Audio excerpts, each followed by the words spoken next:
So welcome everybody to the Let's Do It Taking Off Programmatic webinar. We're really excited to have you here, and you're going to get a lot of great insight about airport inventory and the programmatic advantage. So as we all know, with crowds now flocking to airports to travel again, it's clear advertisers have a big opportunity in front of them. And in this session, we'll be discussing the benefits of airport screens, how to incorporate those airport screens into your media buys programmatically, and what top brands like HP, who's joined us today, are doing to succeed. So today you'll be hearing from Caitlin Nardi from HP, Ashley Lyons from Adomni, and Brendan Donahue from JC2Co. So I will hand it over to Brendan for him to tell you about the benefits of airports and the programmatic advantage. Great, thanks, Erin. Welcome everyone, thanks for joining. As Erin mentioned, we'll sort of go through the introduction, give you some best use cases, and then have a conversation with Caitlin and Ashley and Erin around campaigns we've done in the past and we're looking forward to in the future. So I'll start with airports overall. The key benefits and specifics to the environment itself. So there's some of the busiest facilities in the public sphere. People often ask, hey, is travel back? Are people back in the airports? The answer is yes. Most of our airports are above where they were in 2019 as far as audience members, people that are at the airport. We really get the numbers from TSA, so it's very exact numbers, so it's easy to compare. So busy public sphere places. One of the real big things, especially when we're looking at cross-device media, is dwell time, right? There's no other place where you can have your phone out, because you can do it in a movie theater, but you'll get yelled at. But there's no place where you can sit, message someone with out of home, and be able to retarget them and sort of reach them on their phones, their desktops. As you can see here in our charging network, people are actually charging their devices within our units, on our units. All right, so that's a real key thing for airports specifically, because that dwell time is something to tap into. From a psychological standpoint, this is sort of twofold in airports, which is interesting.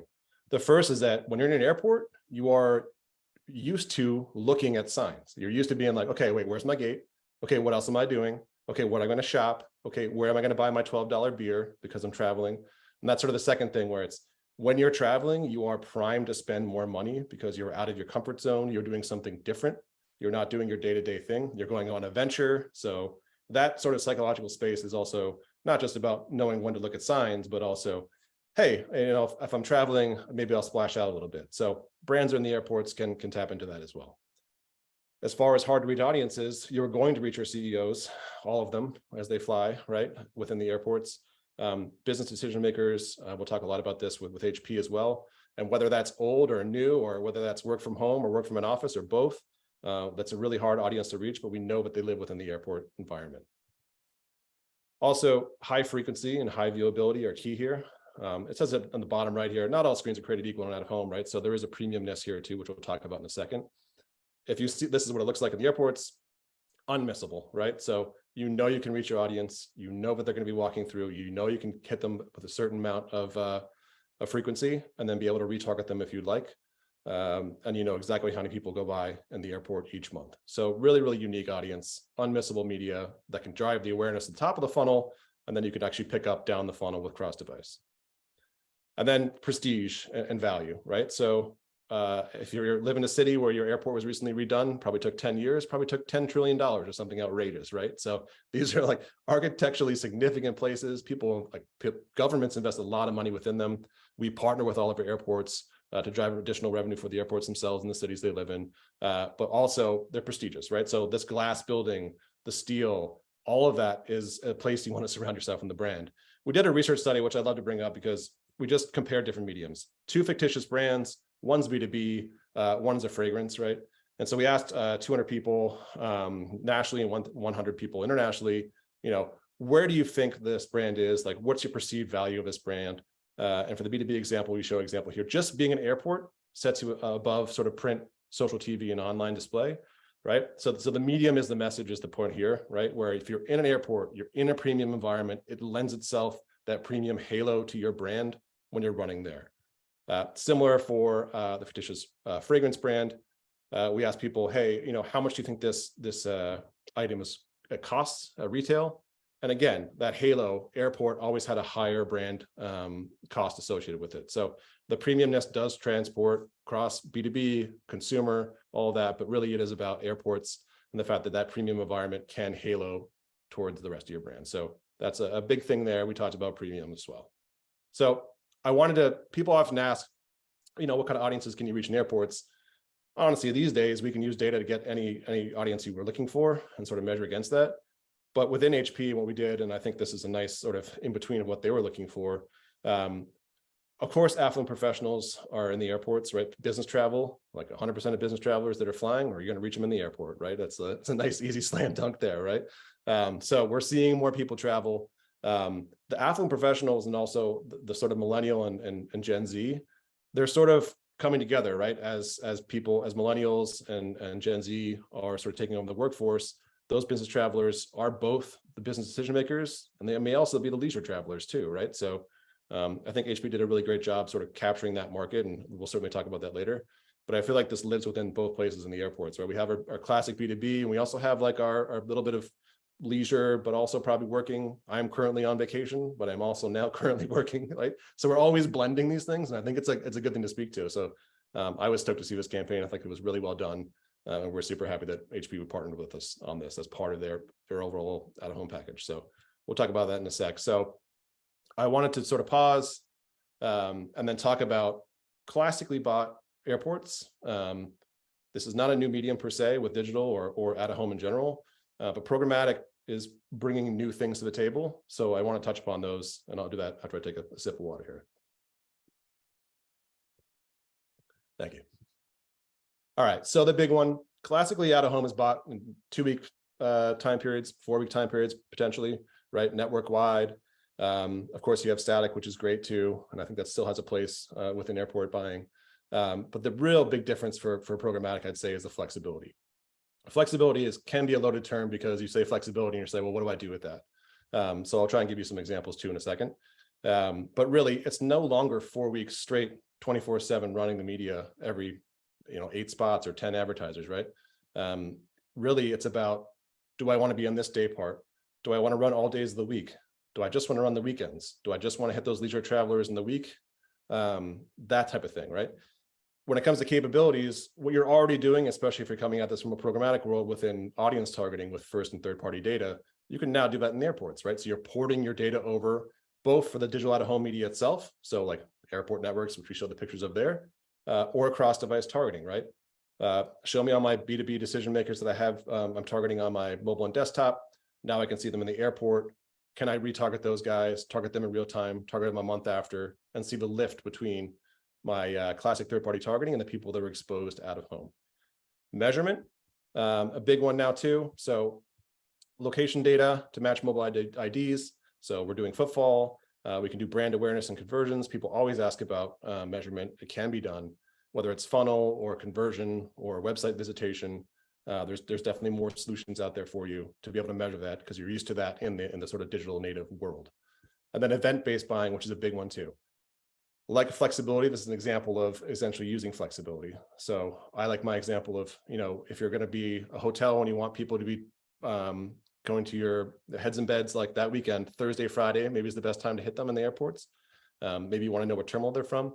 All that stuff is known to the airport experts, JC2Co, right? So if you're looking for a specific audience measurement, we can get you the right terminals, the right audience, the right timing to be able to hit that audience specifically. So that's really a big thing. Conventions too are huge for us. Programmatic opens up the ability to target for 4 days, right? Get a high SOV and the 4 days, the day before, the days of, and the day after that event. A really great use case for targeting flexibility. With everything, brand safe, viewable, non-skippable. That's a great thing about out-of-home, particularly in the airports, where it's literally a secure environment, as we all know, because we had to go through security. So just know that brand safe and viewable, we have teams there that are there basically 24/7, making sure that everything is running well. The same audience data for the out-of-home campaign I touched upon, that targeting can be used. So think of it as being able to tap and extend your digital media into out-of-home in a premium environment, right? So it can be another sort of entrance point for reaching your audience, like HP for business travelers or business workers. That's a great place to do it. Near real time, as you were used to in programmatic. So this now brings on things like live data up scores, dynamic content, weather-based triggering, that type of thing. And then importantly for out-of-home, privacy. So out of home, both nationally and internationally, does not take any PII. So we're always compliant with national and international privacy laws. So a great place, a safe place. No one's going to get fired for putting a premium airport on the media plan. That's our hope, right? So start with a premium place and then test from there, and then you can expand out your out of home, hopefully from there. But obviously, we'd love it to be in the airports because it's literally that safe, right? So that's the big difference there from sort of programmatic versus classic sort of media buying 4-week increments in out of home in general. All right, so what to expect in the future? For airports specifically, they lend themselves to international. As you can see here, JCDecaux, we're live in several countries now. The yellow dots are where we're expanding to that we can talk about right now. So using that largest out-of-home footprint, we're going to keep expanding that. If you're running in Miami and LAX, you should probably be running in Charles de Gaulle. You probably want to be running in Heathrow. Maybe you want to be running in Milan if it's Fashion Week, right? Same thing for Hong Kong, Sydney, or Auckland. So really a great place to expand your footprint, go international for global brands like HP and many others. It's a great way to know that you're in a brand safe environment, reaching the right audience at a global scale. And you can execute it through one team because you can do it through one DSP in this case. So big things for us coming in the world in 2023. Those yellow dots will continue to grow as we go out throughout the year, but we're certainly excited to see this global expansion to sort of help buffer and sort of grow our US business along with our international colleagues. Okay, and with that, I'll kick it over to Erin because I know we have some Q&A set up. Great. Thanks so much, Brendan. So for everybody watching and listening, we'll just have like an open panel discussion with HP and Adomni and JCDecaux. And then I see that there are a couple of questions already coming in through the Q&A, and we'll be able to answer those after we go through the panel. And then for everyone else, feel free to jump in towards the end if you have any follow-up questions for us. So I will let the panelists introduce themselves and then we'll just jump right in. So Caitlin, if you would like to start. Yeah. Hi, everyone. I'm Caitlin Nardi. I am the North America Programmatic Lead for HP within our in-house media team. And yeah, kick it on over to whoever's next. Ashley. Hi, guys. Yeah, Ashley Lyons here. I'm Senior Client Partner here at Adomni. And I live in San Diego with my boyfriend and 2 cats. Great. And Brendan, obviously you just introduced yourself. Do you want to go again? Hi, Brendan Donahue, Head of Programmatic at JCDecaux. Glad to be here. Erin? And lastly, my name is Erin McFadden. I'm the Senior Marketing Manager at View. And without further ado, I'll just jump right in. So we'll start nice and easy. This is for all of our panelists. So buying airport inventory programmatically is still relatively new for a lot of brands. What would you recommend for those listening on this call to activate their first campaign? Obviously, all 3 of you kind of come from a similar but different point of view, so it'd be great to hear all of that. Ashley, if you want to. Sure. I tell them the same thing I tell every client, let's agree on great creative, cohesive messaging and the KPIs that we're expecting. Start small and build as you see success.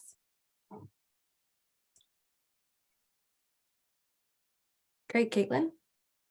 Yeah, I mean, I would recommend give it a try. You can work with brands like Adomni and View to really help you every step of the way coming from the client side. It's helpful to work with experts such as themselves to be able to make sure that you're working in inventory and locations that you want to be, and you're able to reach a large portion of your audience. And I would say digital out of home, especially working in airports, is definitely a new and innovative way. And purchasing it programmatically, it only makes it easier for us on the client side and with the buying and everything.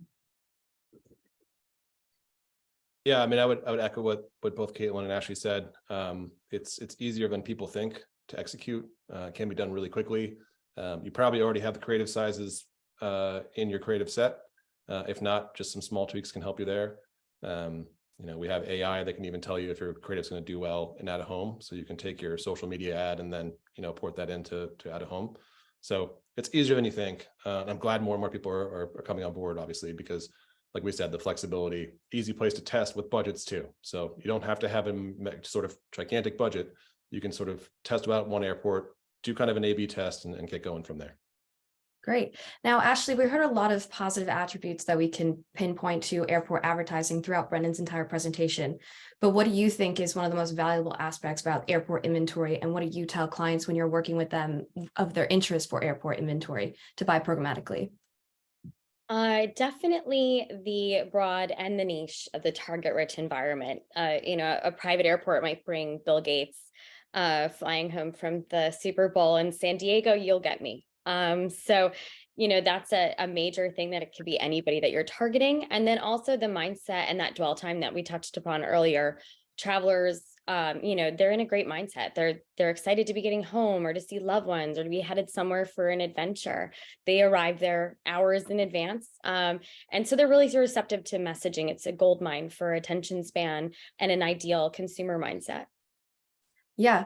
And, Caitlin, from your side, obviously, HP has just kind of started advertising more so in airport inventories. And we know that measurement is possible within these spaces. And we hear that there's a lot of great KPIs that people should be looking to activate on airport inventory. But what were some of your KPIs that you were looking to solve with the Work Happy brand? And also, have you done any measurement to prove what we've been saying and what Ashley and Brendan have been saying for the last couple of minutes?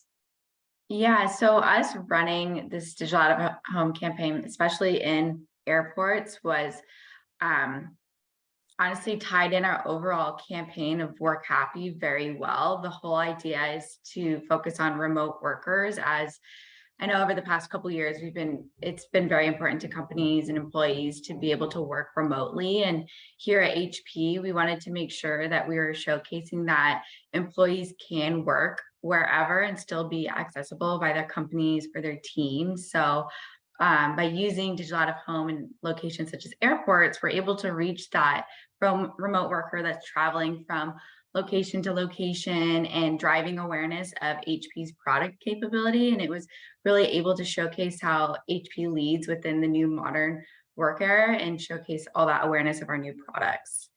And then for measurement, we've been working with Adomni to build out studies which have shown a significant boost in our purchase intent, as well as brand perception, and then just overall understanding the overall message of our campaign. So it's been really exciting, these results that we've been getting back, and we're super excited about it. That's great. And when you're looking to set up these campaigns, are there specific attributes or situations or airport environments that you lean to more? For example, like baggage claim, or just walking to your terminal and having maybe a huge iconic screen. Do you lean any way when you want to set up an airport campaign?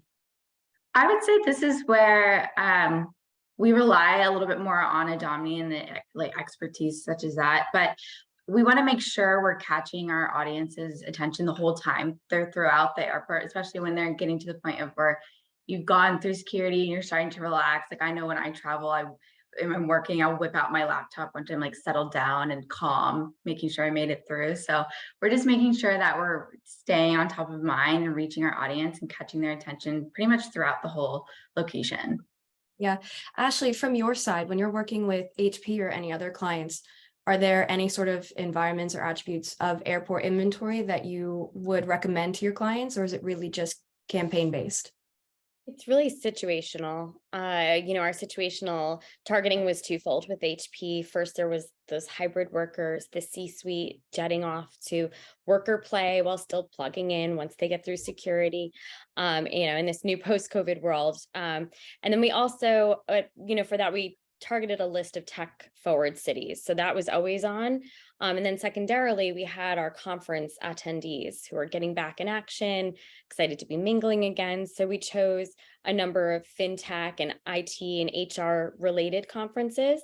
So if they were outside those tech forward cities, we kind of did a one-off takeover around the conference. HP actually sponsored a conference in Orlando with Gartner, and we were able to scramble and activate that, I think within 5 or so days of the conference. And yeah, it was once again, that flexibility. Yeah, and I guess that's perfect for what programmatic is. All the flexibility you could ever want for a campaign, really. That kind of leads into the next topic that I was thinking about.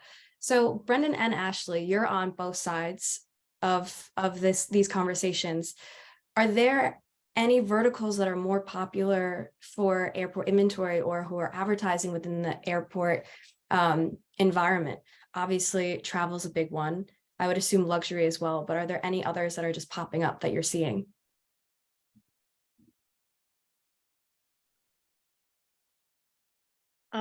Yeah, I can chime in. Definitely travel. Travel's the one we're seeing. But tech and B2B as well. Brands are really seizing upon the uptick in consumers getting back out there after a rough couple of years. Here at Adomni, we liken it to prohibition. So, similar when the US wasn't able to drink. Once the amendment got passed that it was popping bottles across the country. And we're seeing a rush to get back out there, book travel. And just given we weren't able to for a couple of years recently. Yeah, for sure. Those categories I agree with Ashley. Some other ones too to add would be entertainment. We've seen a lot more entertainment and streaming too. Again, with the dwell time, you can actually download the app and start streaming there, or download the film before you get on the plane. So a good place for that. And then another one actually, which is sort of within programmatic specific, is higher education. So the fact that universities are within sort of, we know it as DMAs because we all work in media, right? But to people that just live in a city, like the airport is the hub, right? So especially with our Texas airports, and this is growing across our footprint, we're seeing many higher education universities tap in for a couple of reasons. One, to get new students, and two, to sort of reach their alumni for sort of fundraising as well. And the fact that if you're in DFW with many Texas universities around it, like being there, being the voice, being in the hub of that community has been a really big growth sort of vertical for us, and we're happy to see it continue to grow. Yeah, definitely. And, when you're talking to these clients and you're starting to realize that they're popping up more and more, what are some of their most asked questions when it comes to buying airport programmatically? Brendan, I'll direct that question towards you. Yeah, sure. They're always asking about the targeting they can do. Can I do third-party targeting? Can I use first-party data? Can I do this terminal? Really, we can do almost all the targeting you guys need without even real-time data, because we're experts within the terminals themselves, the airports themselves.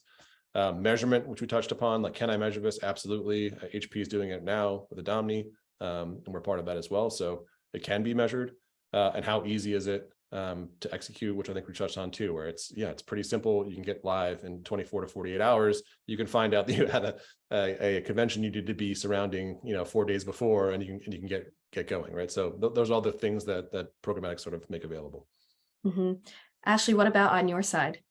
Are there any frequently asked questions that you always get? Yeah, it's always a meekness. Does my brand work? I think it was always seen as the preconceived notion was that it was a B2B play in the years past. And, frankly, now looking back, it never was only B2B. It really works for every brand. And the rise of this experiential first spender really, allows every brand to find their target within an airport. We've talked just briefly about measurement and kind of what we can do with measurement. But in any of your campaigns, Caitlin, I'll direct this towards you with HP and the Work Happy campaign. Have you kind of tried to mobile retarget or even added additional social media campaigns on top of it, brought it in more to an omni-channel buy? Yeah, we actually have. So with the help of Adomni, we were able to take our current digital out of home campaign and tie it back into mobile retargeting as well as CTV. So we're really able to ensure that we drove the consumer fully down the funnel and made sure our products stayed top of mind. We're also working with Adomni to be able to do some website traffic study, and hoping to get a little bit more information on that and the data coming in from this past quarter. Great. And could you tell us any of how the uplift of that kind of was when you pulled it into more of an omni-channel buy? I don't know if that should directly be to Ashley, or if Caitlin, you want to jump in on that as well. We actually have a call this week to go over the data. So we'll be finding out, so TBD. But from what we're hearing, it went very, very well in terms of seeing the lift between exposed mobile devices versus unexposed mobile devices, and seeing the action moving them to the landing pages at HP that we pixeled. So excited to see results there. But even furthermore, from not only an omni-channel experience, or from a dynamic creative experience and a sequential messaging experience, we also, tailored out these mobile devices that were exposed to HP messaging, where they were exposed. And harping back to that conference in Orlando, that the Gartner IT Expo, we're able to do sequential messaging and remessage people based off of where we saw them, with complementary content from that conference, or from where we were able to capture them. So another cool choose your own adventure for the activating based off of airports. Well, I'm excited to hear how those uplift results come in. Very curious. Obviously, omni-channel is a huge topic of conversation whenever it comes to digital out of home, and programmatic has just made that all much more easier when you do want to include it. And I think with measurement and omni-channel, the next one that's always top of mind for everyone is creative. Everything you hear is creative, creative, creative. And with a lot of other types of digital out of home screens, you're starting to see a lot more. So Brendan, have you been seeing more sort of innovative or interactive creatives in digital out of home, but also are you starting to see that trickle down into an airport environment? Or is it really just solely major billboards or buses, shelters, newsstands, et cetera? Yeah, we're definitely seeing more. I think for people in the industry, we're seeing more of a push towards 3D. And we've seen now Hennessy ads in LAX, for example, sort of a boxer blowing through the glass in a 3D environment on our spectaculars, which is great. We're seeing more real-time data being used in the creative itself. 3D will be now sort of rolling out across the sort of standard size units too. So those ones we're looking at there at every gate too. So the technology is catching up there. And then whenever people talk about creative, I like creative sort of campaign uses too. And since we're talking to a Domini, I know this is not Ashley, but one of her colleagues, we're running a campaign now. We're about to launch. Everyone may not know that Terminal 1 in LAX is the largest terminal to Las Vegas, right? So if you're targeting people in Las Vegas about to go to their weekend to do whatever we're not going to know about, right? So on Thursday, Friday, Saturday, Sunday, we're going to target Thursday and Friday. It turns out that when you travel to Vegas, most often you don't know what you're doing that night or the next night. 70% of people don't book their hotel entertainment package. They just go right to the hotel and they say, okay, what am I going to do? So what we're doing is using dynamic creative, pushing specific concerts in Las Vegas to people coming from the biggest terminal to Las Vegas. And just like a really good use case of being creative with how you execute, using the flexibility we talked about. So I think we'll see more of that, where people are using event-based things, real-time, real-world events to be able to hone in on their audience. So that's another good creative one I like to bring up too. I'm not surprised that people don't know what they're doing when they head to Vegas. Ashley, what about yourself when you're seeing, when you're working with other clients, are you seeing any of their creatives come through, or any sort of like creative aspects to their campaign or their media buys? Yeah, definitely anything that's like really functional. One of my favorites is anytime they're distracting kids. I think is one of the best things to do in an airport. So if there is any way to do that, I'm all for it. Mm-hmm. And Caitlin, do you have any plans moving forward with even HP campaigns to do any sort of fun creative aspects? Oh, I would love to have a say on the creative, but sadly that's above me. I think what we do is, I mean, we work with you guys and partner up to see what would look best from our perspective, because I mean, digital out of home in general was pretty new to our North America team. So I was emailing Ashley and her team from the start being like, does this creative look great? Is there any tweaks we can do? Is it, you actually gonna be able to capture the messaging? So I'm excited to see if we get new creatives going into H2. Yeah, I feel like there's a lot of opportunities for it. Yeah. But speaking of kind of like, it's still new. Digital home is still new for a lot of people. And I would say airport inventory and buying that programmatically is also still very new. So what do you think, Caitlin, Ashley, Brendan, what do you think the industry still needs to be taught to continue the growth of airport buys programmatically? Yeah, I can start coming from the client side. I would say don't be nervous to test. It really allows brands like HP and others to take their current campaign and really allow it to become more omni-channel and work on driving down the funnel. And it's become so easy now that you can do it programmatically and you can access all this inventory just at like literally from your keyboard. So I say like coming from like buying and trading and adding on a new channel can always be a little stressful and you're a little worried about how it's gonna play out. But I would say give it a try. There's so much opportunity towards it and just keep growing and expanding. Yeah, Ashley? I can definitely echo that. Give it a try, A/B test. Don't be afraid, even if you're not HP, even if you're not Amex. It's for every brand. No matter what your target is there, as broad or as niche. And it's just a matter of how you speak to them and possibly their families, because they might be traveling with their families or their coworkers. And it's really easier and more efficient than it's ever been. Yeah, I don't want to add too much to that. I mean, really, the big thing is it's easier than I think most people think, right? So 24 to 48 hours, you're ready to go and be up and live in a premium environment, and that should be enticing to many, many brands. So that's the real crux of it. So ultimately just test and test and test. It's not that bad. Don't worry. I like that. That's what everybody needs to start thinking about. It's not that bad, we promise. So just to kind of close out the panel discussion, I know we have a couple more questions just coming through, but we know that measurement is big. We know that test and learn is big, but what are some things that you guys are looking forward to as Programmatic Digital Home continues to grow and airport inventory continues to take hold on the market? Sure. I thought a little bit more about that creative question. And frankly, Wow.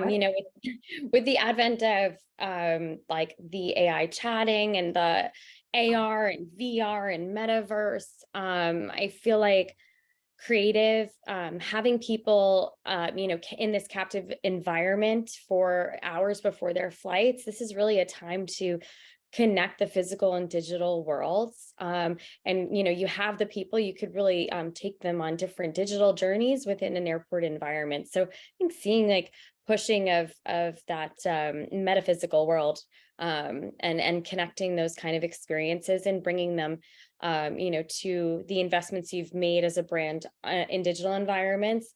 I think that could be a really, really cool place for it to go. Definitely. The metaverse is still a big question mark for me, but I'd love to figure that out. I would love if someone could figure it out for me personally. Caitlin, what about you? What are you looking forward to? I'm excited for more inventory and to be able to test some new locations and just keep expanding. Our first couple of runs with the campaigns have been really successful. So, I mean, I'm excited to just expand, get larger and more successful over the next couple quarters. Brendan, yourself?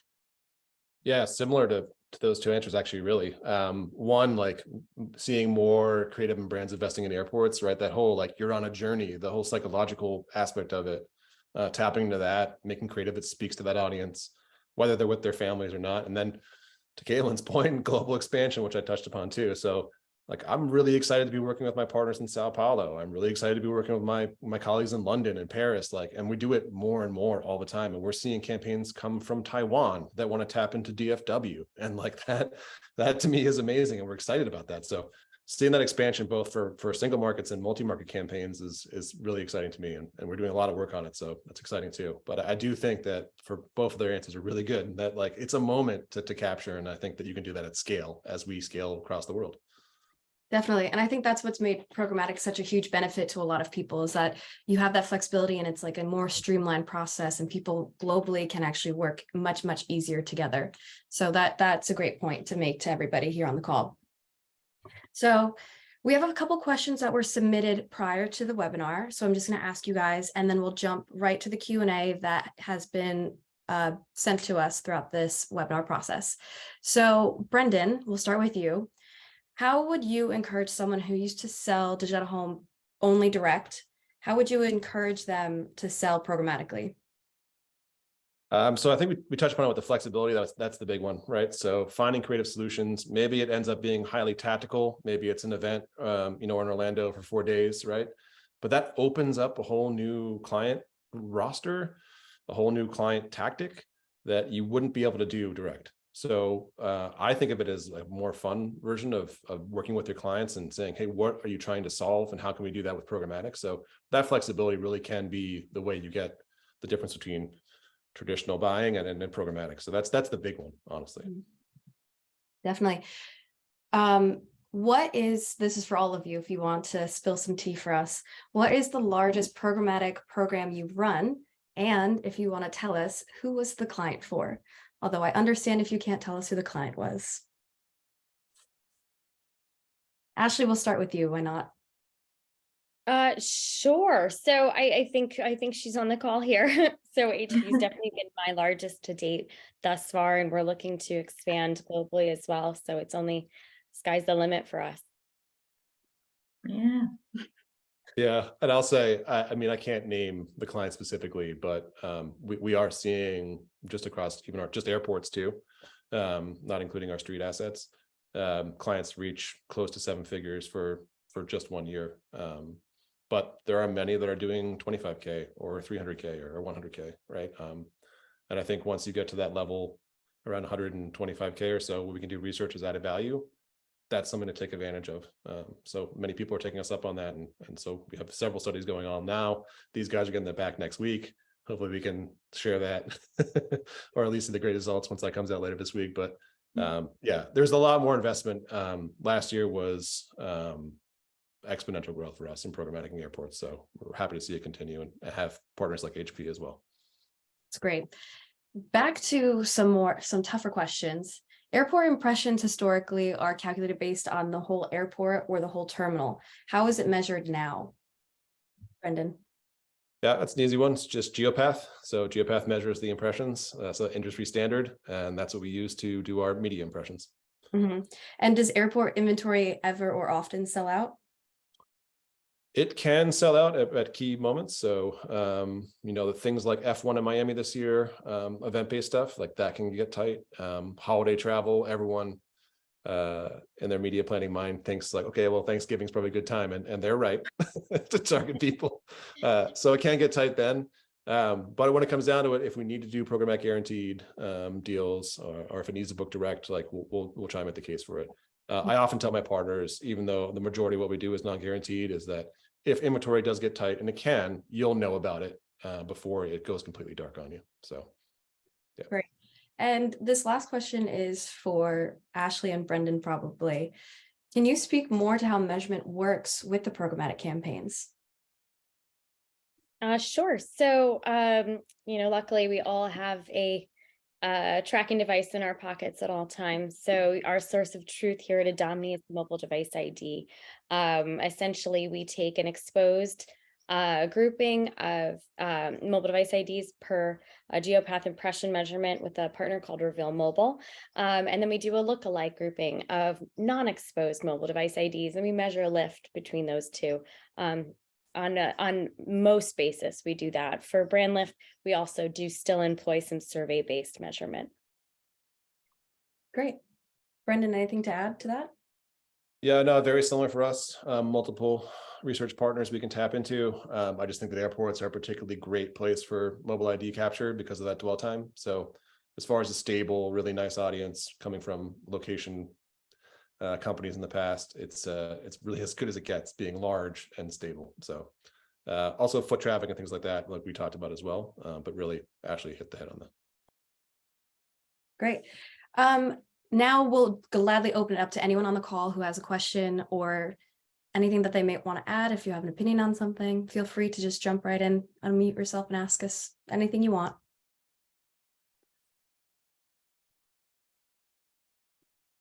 No takers. All right, guys. Okay, well then. Oh, we have a raised hand. Go ahead.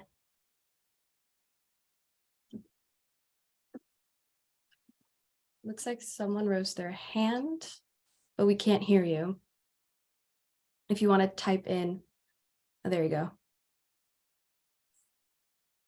Yeah, I have Taylor. a question. Yeah. What is the most unique client, or what category surprised you the most in terms of coming into the airport space?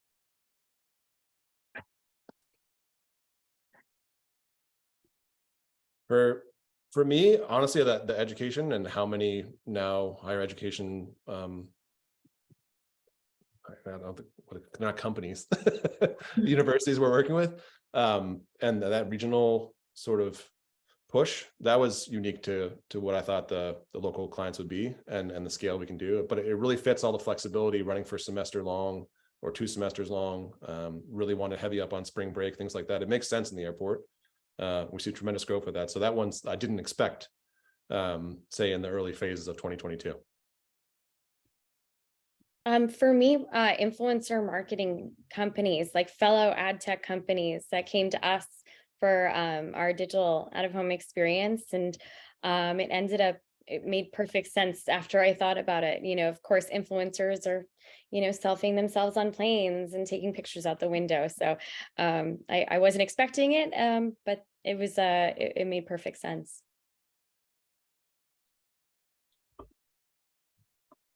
Did that answer your question, Lori? Yes, thank you. Great. Any other questions for our panelists? They're ready for anything, I promise. You'll say nothing too crazy. No? Okay, well, thank you so much, everyone, for attending. We hope that you got a lot of great insights from this. And if you have any follow-up questions, feel free to reach out to Brendan or myself. Our contact information is right on the slide. You'll be receiving just kind of a follow-up email and also send the recording so you can look back on it or share it with your colleagues. But we really do appreciate you jumping on and listening to what we have to say about buying airport inventory programmatically. So everyone have a great rest of your day, and hopefully we'll all speak soon. Thank you all. Thanks, Thank everyone. you.